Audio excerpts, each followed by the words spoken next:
Hello everybody. Thank you all for being here. This is a talk on Synnefo. It introduces the Synnefo cloud platform. Okay, I'm Vangelis Koukis. I work for the Greek Research and Education Network. It's called GRNet. And Synnefo is Greek for cloud. Okay. Now that we got that behind the facts, the question that must resonate in everybody's mind right now is, why the hell do we need another cloud platform? Right? I mean, we've already solved most of our problems, or there are many open source cloud approaches, so why would we need another one? This talk tries to focus on what we do differently, on how we follow a more layered approach, how we try to reuse existing technologies, how we build everything together to solve our problem, and in the process discover that perhaps this solves other people's problems as well, so why not use it as open source? Our motivation was the Okeanos project. Okeanos is Greek for ocean, because we want to create an ocean of resources. We want to build production, quality, infrastructure, and service, mainly focusing the Greek academic and research community. We want to have a very simple, super easy, super simple, web-based user interface for students, for researchers to be able to get their own VMs. From the very start, we decided that we'll either use components or build our own or combine them. It will be released as open source. Now, how does one do that? We needed persistent VMs. This is also an interesting issue.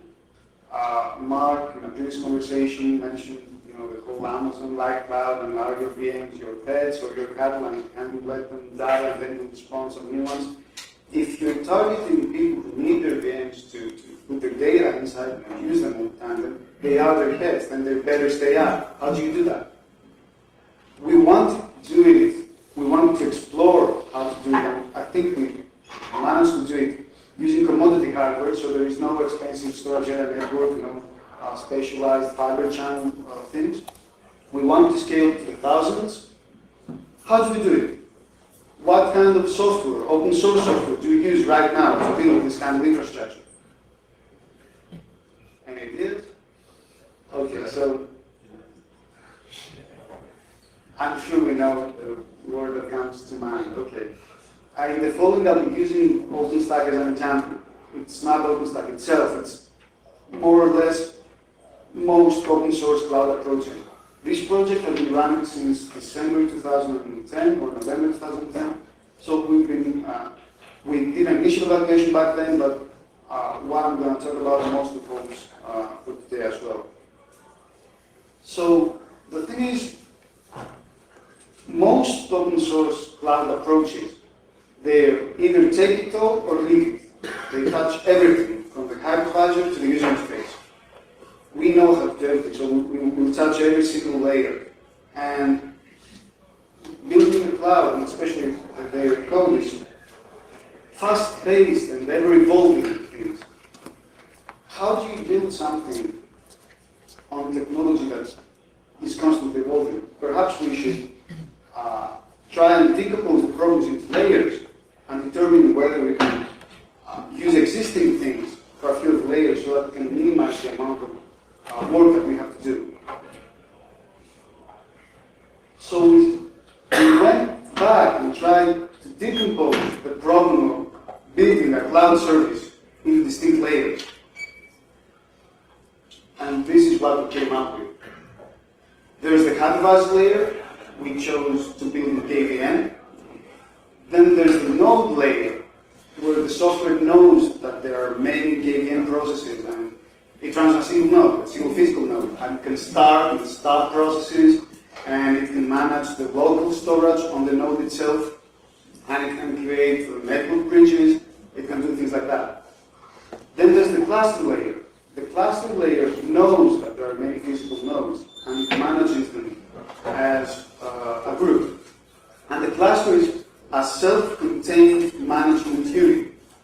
So the cluster knows how to do resource allocation, it's self-consistent, and it has its own request queue perhaps.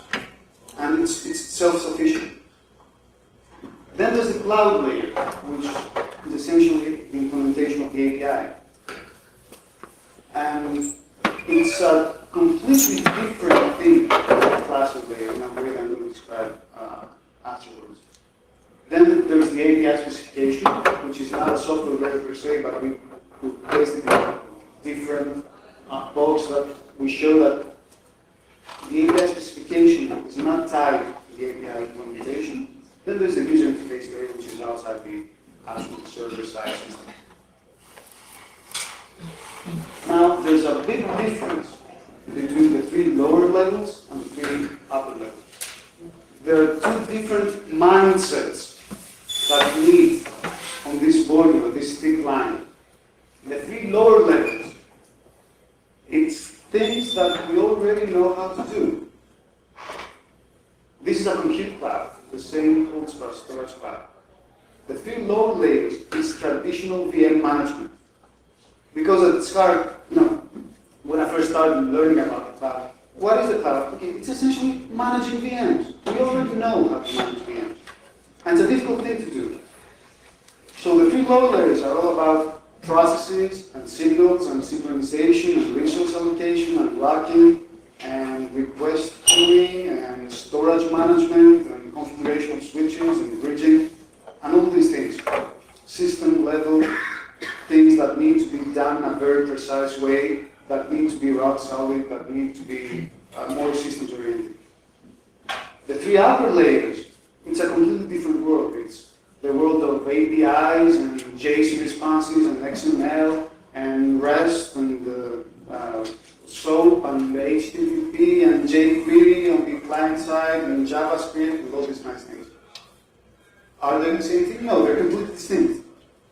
Different mindsets, different skill sets. Most cloud approaches, they try to do everything at once in single code base. So you get to having the same fast pace, ever evolving code, covering all layers. So it's two options.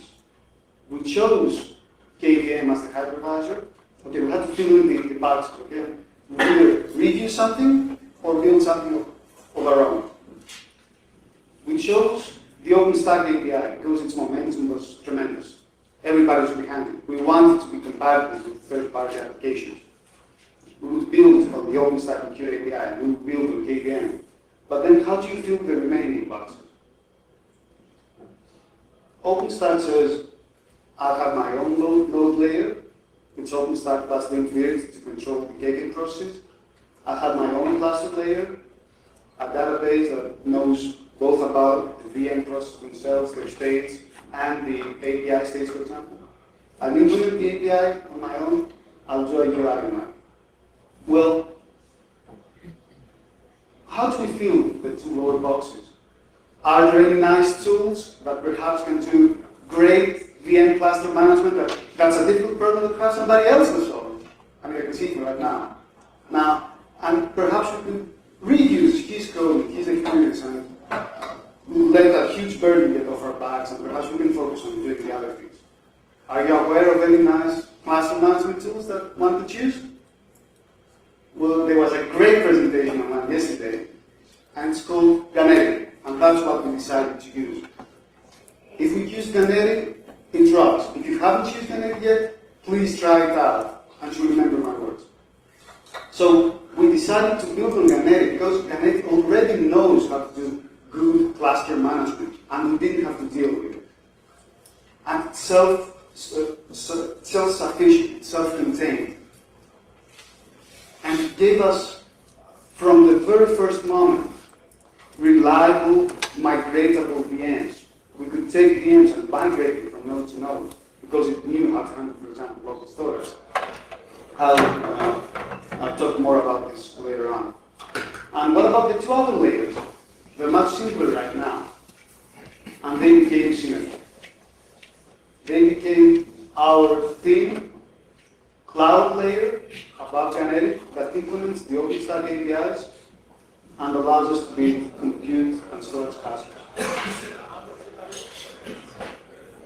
And this way we can keep this important distinction between cluster management and the cloud layer, and we can take advantage of Ganeti upgrades, and we can continuously upgrade the Apple layer to faster-paced development without impacting the stability of the VMs themselves.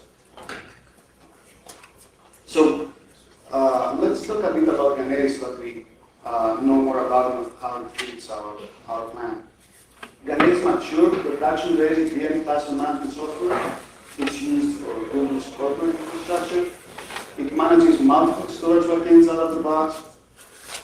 We embraced it, we contributed code to it, so initially supported LVN, local storage, DRPD. We can do mirroring between distinct nodes, so that VMs can migrate from node to node without having any actual shared storage at the physical level. It can do files on a shared directory. We added support for RDP, block storage devices over set. We also have the external storage interface, so the administrators are free to write scripts of their own to control external SAN or NAS devices. Ganeti is a number of nodes. Every node runs the node daemon. One of the nodes becomes the master and runs the master daemon. The master daemon knows about the cluster state. It keeps track of the request queue. It replicates the state of the cluster synchronously to a number of master candidates. So we can do master failovers on a single cluster. And it's way easy to integrate with existing infrastructure. So how does it get integrated into our infrastructure? We use the remote API that it offers over HTTP to control it, to ask Ganeti to do things. And we also have our custom pre- and post-execution hooks that notify us about anything that happens. In this plan, our compute and network part, we call it Kyklades, becomes a simple, nice, thin layer in Python and Django that works over multiple Ganeti clusters so that we can scale out to a very large number of nodes. And every cluster is self-contained. We implement the OpenStack API. We don't impose any restrictions on the networking part, that's all deployment side of things. We support public IPv4, IPv6 networks with total isolation between VMs of different users. That was one of our initial constraints. Every single VM had to be isolated. This is all done on the Ganeti side. And we can also do private networking at the logical layer. So every user can get distinct layer 2 segments, layer 2 private networks. And we either use a separate VLAN for each, or we can multiplex them over a single VLAN. This is the big picture. The user speaks the OpenStack API. There's a client-side web user interface. It's written in JavaScript with jQuery. Whatever the user can do over the API, he can also do over the UI and vice versa. The UI just speaks the OpenStack Compute API. Kyklades manages a number of Ganeti clusters. And there's the administrator, and the administrator can talk to Ganeti directly. And the administrator can do whatever is necessary to keep the VMs up and running. The Ganeti clusters are still Ganeti clusters.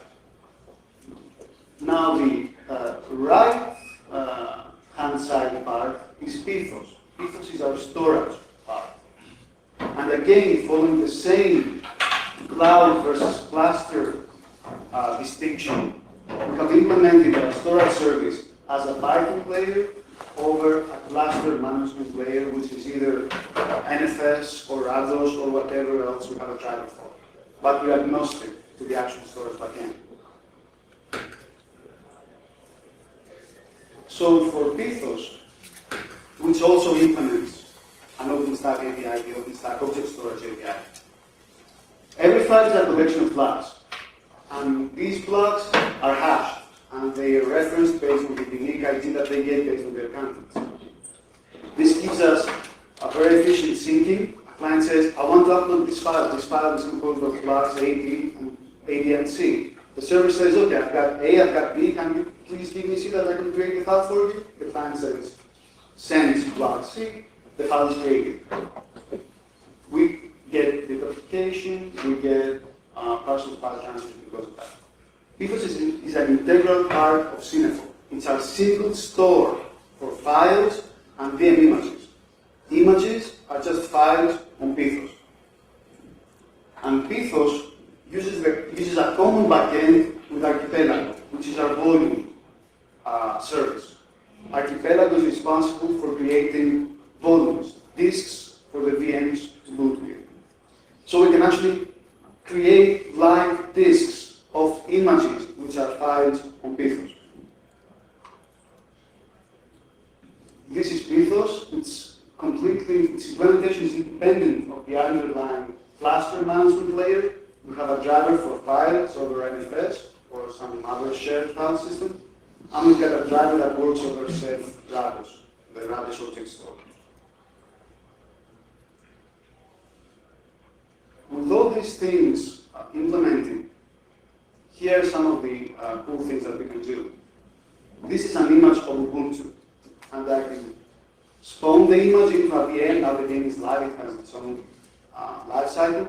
Then I can freeze it into a new image. Okay, but what does that essentially mean for the underlying implementation? It means there's a snapshot of a disk, there's a frozen file system, there's a ghost tape somewhere, and I clone it into a live volume.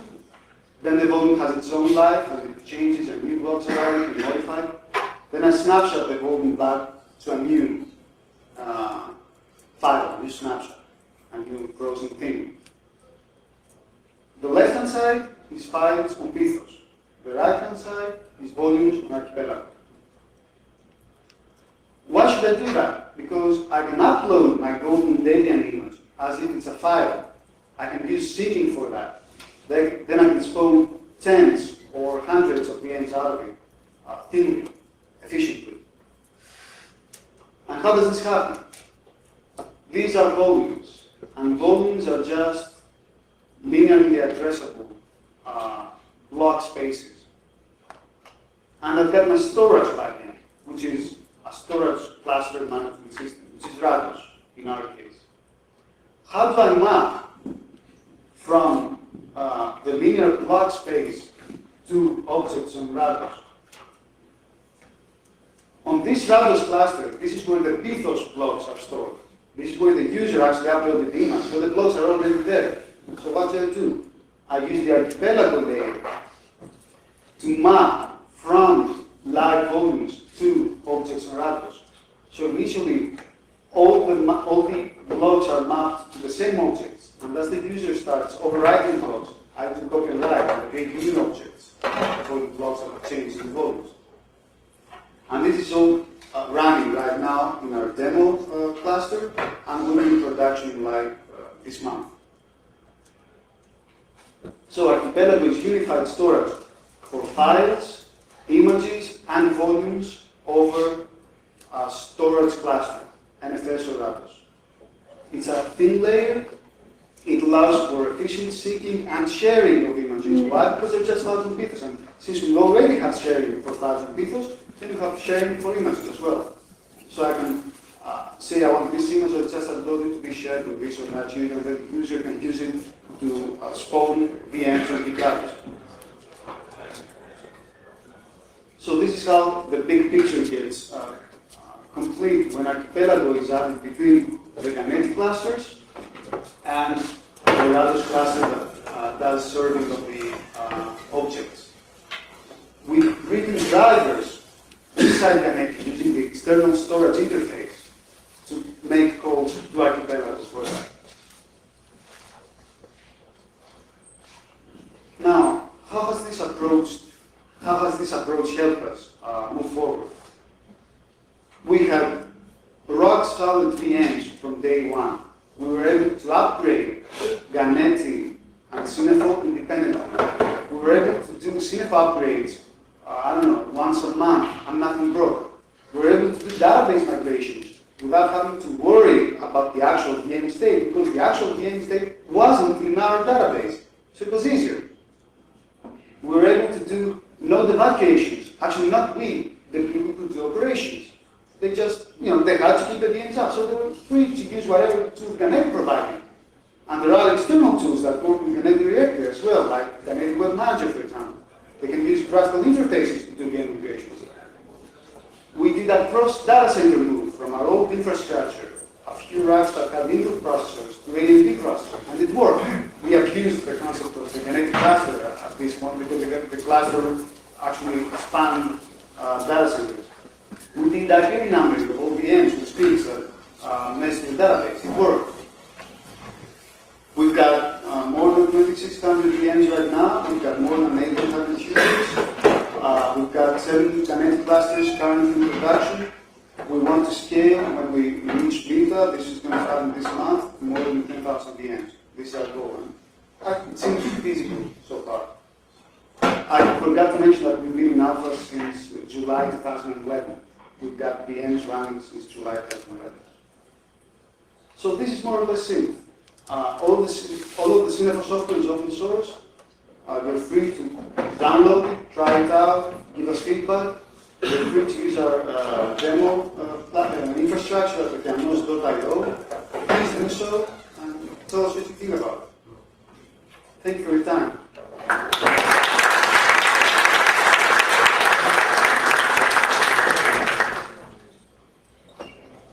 And these are the questions. Since you're using RDB for the backend, are you using any local storage for VMs? We're not using RDB for the backend. We're using archipelago over objects on Rados, which is essentially RDB, because RDB is a thin mapping from volumes to Rados objects.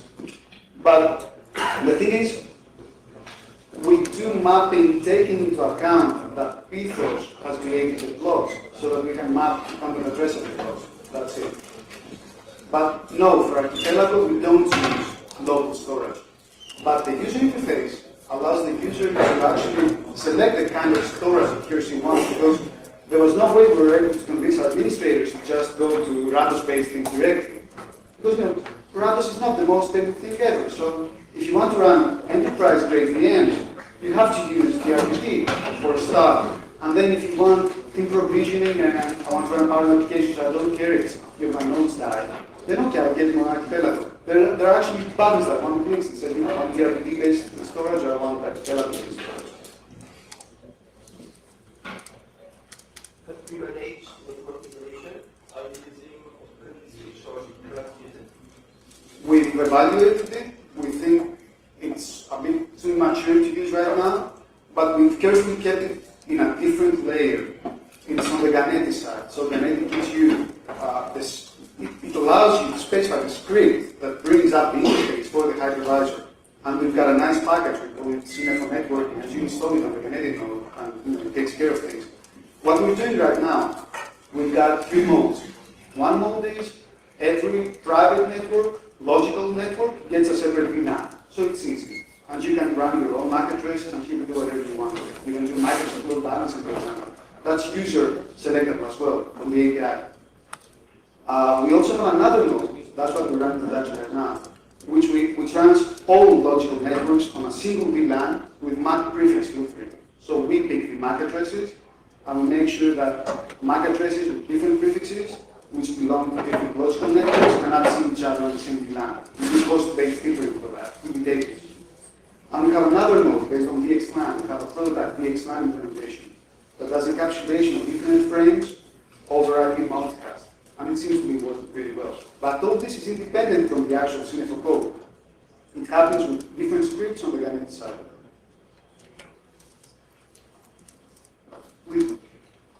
What are the target users of this platform? What type of applications do you expect?